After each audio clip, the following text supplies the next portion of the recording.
দোকানে খেয়ে টাকা মেরে দিলে পরবর্তীতে সেই টাকা ফেরত দিতে হবে কিনা?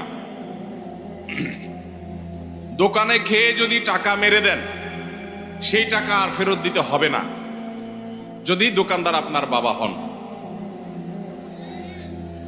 বাপের দোকান হলে সেটা আর ফেরত দেওয়া লাগবে না।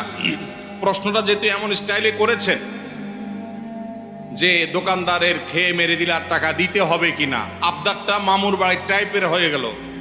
এই জন্য উত্তরটাও সেরকম দিলাম যে দোকানটা যদি বাপের হয় আর আপনি ক্ষুধার্ত ছেলে হন, তাহলে বাপের সম্পদ থেকে ছোট ছেলে হলে খেতে পারবেন। আবার যদি তাগড়া বড় বালেক ছেলে হয়ে যান, তাহলে সেখানেও আপনাকে সেই টাকা দিতে হবে, মেরে খেতে পারবেন না। আমরা এতক্ষণ মানুষের হক সম্পর্কে আপনাদেরকে সতর্ক করার চেষ্টা করছিলাম কোরআন হাদিসের আলোকে। ভাইরা আমার, আমল অনেক বেশি করার দরকার নেই, অনেক বেশি ওয়াজ না শুনলেও চলবে, অনেক বেশি নফল আমল না করলেও চলবে, মানুষের হক মারবেন